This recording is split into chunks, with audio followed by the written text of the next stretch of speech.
Graças a Deus por tudo, até aqui nos ajudou o Senhor, e aquele que começou a boa obra é fiel para completar. Deus é maravilhoso, sabe o que faz, nunca perde o controle, e Deus não trabalha com atalhos. Deus não trabalha com queimar etapas ou adiantar o processo. Lógico que ele faz o que quer, da forma que bem acha melhor fazer, porque a vontade soberana é a dele. Mas a palavra dele diz que é um tempo determinado para cada coisa debaixo do céu. Existe um tempo entre plantar e colher. Existem etapas que precisam ser respeitadas para que, enfim, o processo ele tenha um resultado firme, sólido e permanente. Existem pessoas que, de repente, da noite para o dia ficam famosas, mas aí pagam um alto preço, se expõem, até mesmo são capazes de escândalos para ganhar milhares de seguidores. Existem aqueles apressadinhos que compram a fruta que tá super verde, foi apanhada menos de 1 hora no pé. E aí quando chegam em casa colocam um monte de folhas de jornal ou então panos de prato para tentar acelerar o processo, aquela pressa, aquele desespero. Eu já fiz muito isso, hoje eu não faço mais. Porque uma coisa é um sabor forçado, a outra coisa é um sabor natural. O doce é muito melhor. Não adianta nós querermos tentar criar situações para já colher hoje o que era para ser colhido daqui talvez a 15 dias, um mês, um ano, 2 anos. Eu não sei qual é o tempo. Eu só sei que é preciso respeitar o processo. Existem meios da pessoa ficar musculosa da noite para o dia, simples assim, anabolizantes. Mas também ela pode escolher o músculo no tempo certo, trabalhado, algo firme, algo sólido, que dia após dia ela está ali exercitando, mas vai ser algo duradouro e vai ser algo saudável. Tem aquelas pessoas também que querem emagrecer na força, na marra e se intoxicam com vários medicamentos. E daqui a pouco estão prostradas e doentes. Ou então elas emagrecem 10 quilos em 15 dias.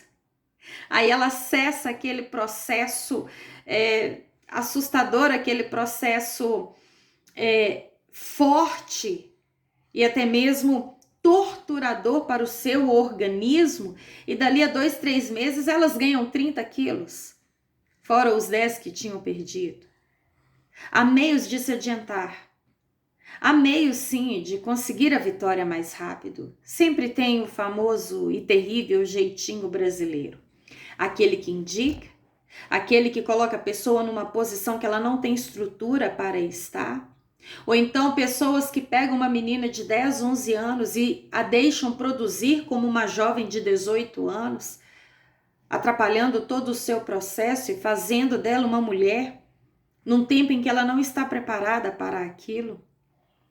Nós podemos observar que no mundo em que vivemos, infelizmente, existem diversos meios, existem diversas situações que talvez agora podem parecer boas e lá na frente pode chegar a uma depressão, a um escândalo ou até mesmo a um suicídio. Respeite o processo. Deus trabalha dentro do tempo e o tempo de Deus não é como o nosso. Tem pessoas que, por não ter paciência de esperar, elas sofrem decepções terríveis. Ou então hoje ela está aqui em cima, é algo meteórico, e amanhã ela está lá embaixo e não tem força para se levantar. A palavra de Deus fala no livro de Lucas, no capítulo 3, versículo 23, que o próprio Jesus Cristo começou o seu ministério com cerca de 30 anos de idade. O Filho de Deus, que foi gerado pelo Espírito Santo no ventre de Maria, já nasceu, lógico, em estado humano, ele veio em carne, mas ele tinha em si a presença do Todo-Poderoso. Com 12 anos, ele já colocava os maiorais, os religiosos da época, no bolso com a sua sabedoria. Mas havia um tempo determinado por Deus para que, enfim, ele começasse a pregar o arrependimento e a sair curando, libertando, transformando, expulsando demônios, fazendo coisas maravilhosas e até mesmo ressuscitando mortos. Até o Filho de Deus, ele passou pelo processo do tempo. Nós contemplamos também um grande exemplo, Davi. Ele foi ungido ainda moço, bem rapazinho. Dentre 8 irmãos, ele era o caçulinha da casa. E ali o profeta Samuel derramou sobre ele o azeite. E o Espírito Santo já começou a ser parte, a apoderar-se da vida de Davi com glória e poder.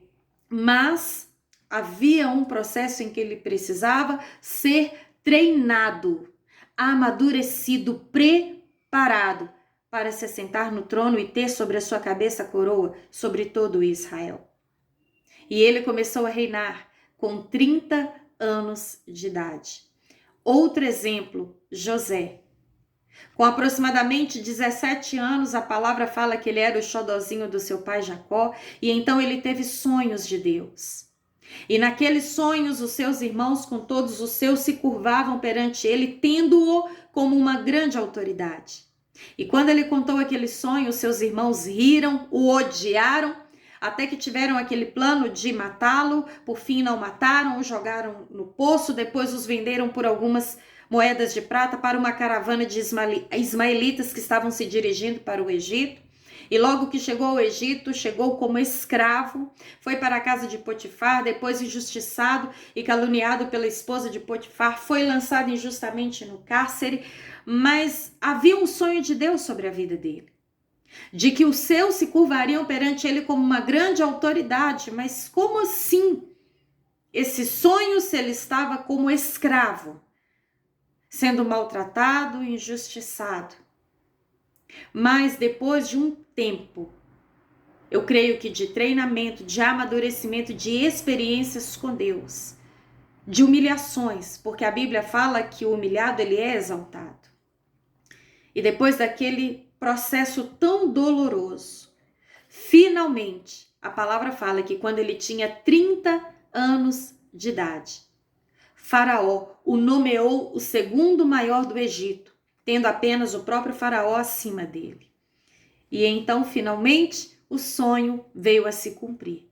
Houve uma grande fome na terra em que Jacó, com seus filhos e todos seus familiares, moravam.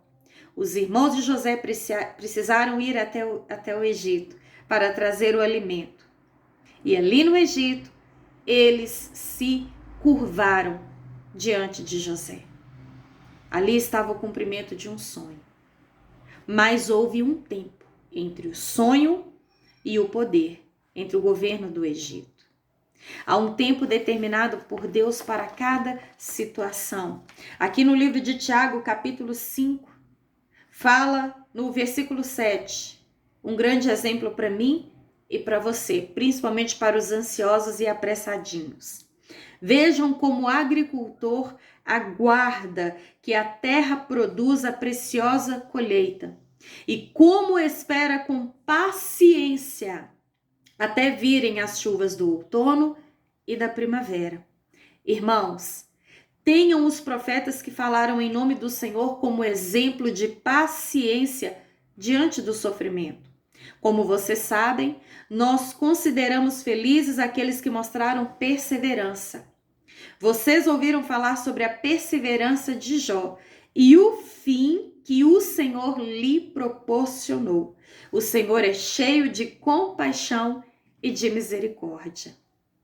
Lembra da história de Jó? Tudo que ele viveu, tudo que ele perdeu, o que passou, o que sofreu, como gemeu e chorou? Pois é. Isso tudo apenas no capítulo 1 e também no capítulo 2. Mas no versículo 42, a palavra fala que Deus honrou e mudou a história de Jó, tanto quanto ele era no início da história. No livro de Eclesiastes, capítulo 7, versículo 8, declara que é melhor o fim das coisas do que o seu início. Não tente acelerar o processo. Não tente passar o carro na frente dos bois. Existe um ditado que diz que quem tem pressa come cru. Seja paciente. Até mesmo o alimento, o Senhor nos ensina na oração do Pai Nosso, o pão nosso de cada dia nos dai hoje. Não tente adiantar. Não andeis ansiosos acerca de coisa alguma. Antes de tudo, todas as vossas orações sejam apresentadas com Deus com súplicas e ações de graça. Há um tempo para todas as coisas.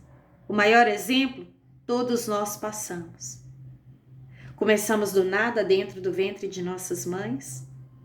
Fomos crescendo um órgão de cada vez, um fio de cabelo de cada vez, uma gotinha de sangue de cada vez. Cada membro no seu devido lugar, um de cada vez, ao tempo de gestação que precisa ser respeitado para que a criança nasça com saúde perfeita, com todos os seus órgãos formados.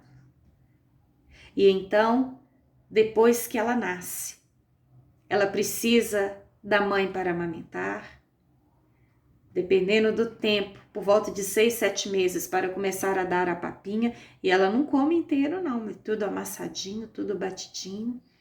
Depois ela começa a engatinhar, depois ela começa a se apoiar nos móveis um passinho de cada vez, e então ela começa a tomar coragem, depois também de um longo tempo, aprendendo a dar os primeiros passos. E ela cai, chora, levanta, tenta de novo. E vem tudo na medida certa.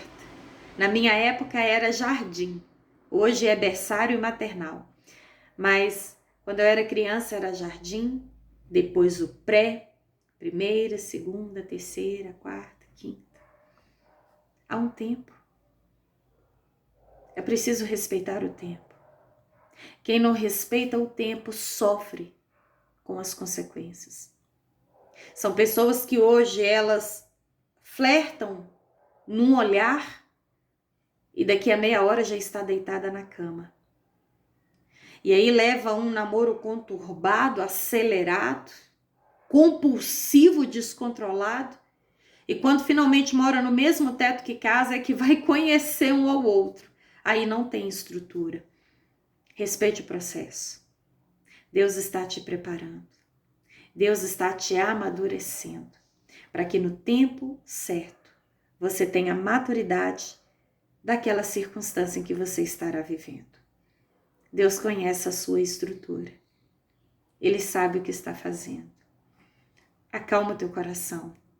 Lança por terra toda ansiedade.